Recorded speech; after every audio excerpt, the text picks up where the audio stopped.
كيف بنيناها وزيناها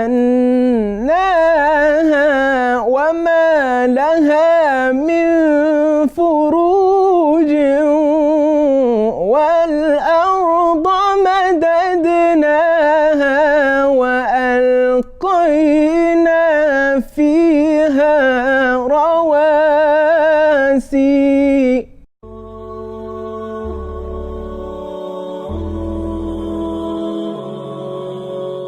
So also part of the program, inshallah, is we'll talk about a little bit more the artistic side of reciting the Quran. So we'll talk, maybe I'll show you guys a little bit about what maqamat are. Have you guys heard of what maqamat are? Kind of. So basically the rough translation of what a maqam is, a maqam is basically a melody in which you recite the Quran. And there are 8 major ones. Saba, Kurd, Ajam, if you guys recommend. This is all the artistic side. This is all just cosmetic, the icing on the cake. It doesn't really matter. But the major reciters, the very popular ones, Mashari, Afasi, Mahmoud al-Shahat, Abdul Basit, Abdul Samad, Minshawi, Muhammad Siddiq al-Minshawi. These names kind of ring bells? Sudais, Juhani. Majority of these reciters will recite in a type of maqam. And sometimes they'll switch it up if they're getting fancy, you know? It's a really, common tradition to match the maqam or the melody, whether it's a happy or sad melody, to the ayat that are being recited. So an example is, so maqam Saba, I like to call it the sad maqam. The sad maqam. And it's called maqam Saba. And its rhythm is kind of like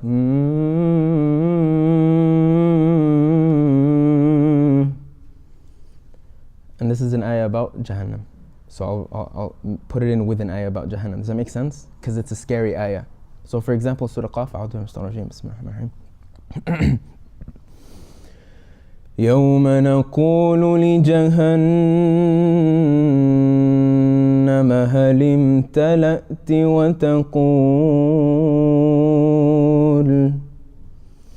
وتقول هل من مزيد.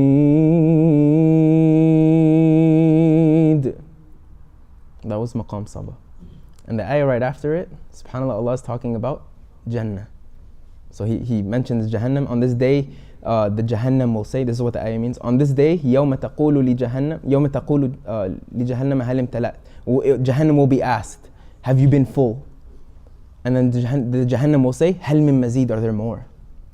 SubhanAllah. And the next ayah, I'll do it in a happy maqam to kind of switch it. Make sense?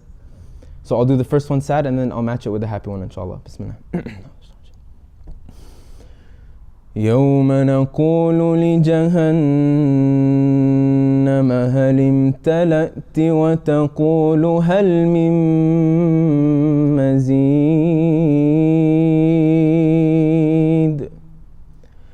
وأزلفت الجنة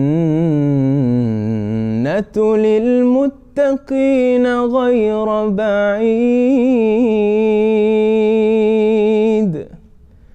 هذا ما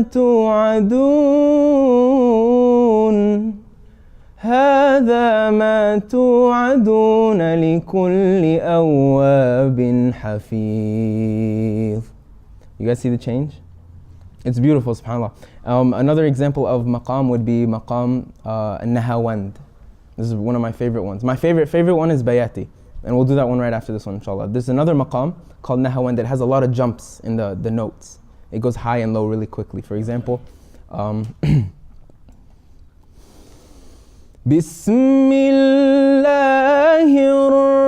Rahmanir Rahim wad-duha wal-layli idha saja ma wadda'aka rabbuka wa ma qala. You see it's a little up and down, mashallah, subhanAllah. The next one is Bayati. This one's one of my favorites only because it's extremely diverse. There's a lot of variations in these maqamat. They change a lot. So an example is, this one was taught by Sheikh Mustafa Kamel, this style of it. And he was teaching it to a student. It's on YouTube, it's so beautiful. Bismillah. It's from Surah Qaf. وَالْأَرْضَ مَدَدْنَاهَا وَأَلْقَيْنَا فِيهَا رَوَاسِيَ وَالْأَرْضَ مَدَدْنَاهَا وَأَلْقَيْنَا فِيهَا رَوَاسِيَ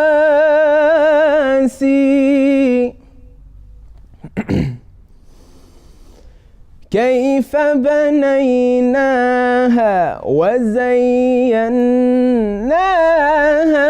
وما لها من فروج والأرض مددناها وألقينا فيها رواسي. See how nice it is, mashallah. I can't do it that good, but it's so beautiful. It's just so uplifting, in my opinion. So we have time. We'll do one more maqam. Do you guys have any maqam recommendations? If you know who they are, what they are? Rust? Okay, Rust. I'll do Rust in Murattal, faster. So there's two types of reciting. There's slow and there's fast. Do you guys know what I'm talking about? Bismillah. So this is a faster version of Rust. Commonly you'll hear it in Sheikh Sudais. Sheikh Mishari al-Affasi does it sometimes. Juhani, who leads in the Haram as well. MashaAllah, amazing reciters, like real reciters, MashaAllah. Bismillah. This is an imitation of Sheikh Sudais. Bismillah. Alhamdulillahi Rabbil Alameen Ar-Rahmanir Rahim مالك يوم الدين إياك نعبد وإياك نستعين اهدنا الصراط المستقيم صراط الذين أنعمت عليهم غير المغضوب عليهم ولا الضالين.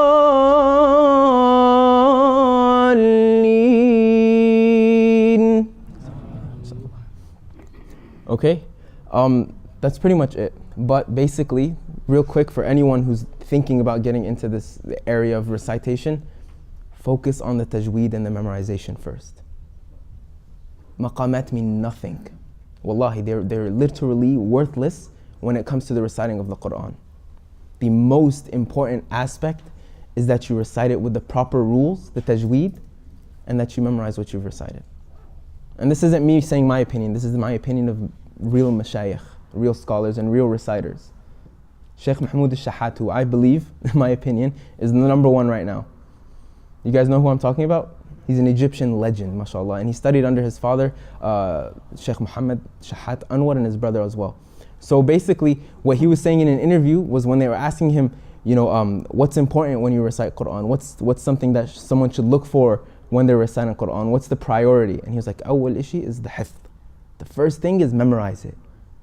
And once you've memorized at least a good amount of the Quran and you're very familiar with it and you've recited it for a long time and you've gone over the tajweed with your teachers, not by yourself.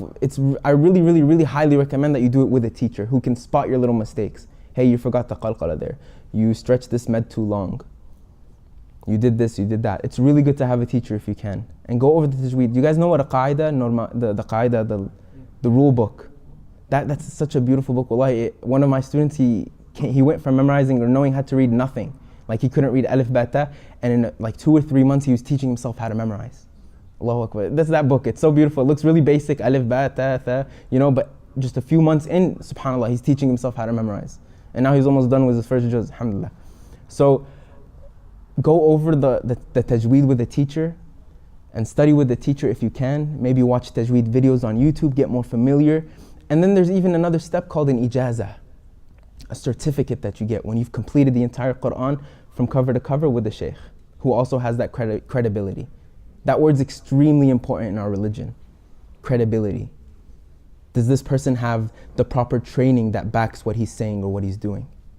We always need to pay attention to is this person, you know, credible enough to give his opinion on this? Is this person credible enough to correct this tajweed? You know what I mean? Wallahu ta'ala alam. I don't know what we're going to do now. Are we khalas, bismillah? Okay. Sorry? Next 5-10 minutes? Okay, khalas. I think we have to get ready for Salah and stuff. What's up? Okay. Bismillah. Jazakumullah khair. Real quick dua. اللهم طهر قلوبنا من النفاق وأعمالنا من الرياء اللهم صل وسلم وبارك على سيدنا محمد وعلى آله وصحبه وسلم تسليما كثيرا. Oh Allah, we ask you to accept from us on this blessed night and every blessed night of our life. Ya Allah, we ask for you to allow this Ramadan to be a refresh and a complete new us, inshallah. Ya Allah, we ask you to make this Ramadan easy for us, and we ask you, Ya Rabbil Alameen, to allow us to make it to this Ramadan. Allahumma ballighna Ramadan. وصلى اللهم وسلم وبارك على سيدنا محمد وعلى آله وصحبه وسلم. سبحان ربك رب العزة عما يصفون وسلام على المرسلين والحمد لله رب العالمين. جزاكم الله خيرا.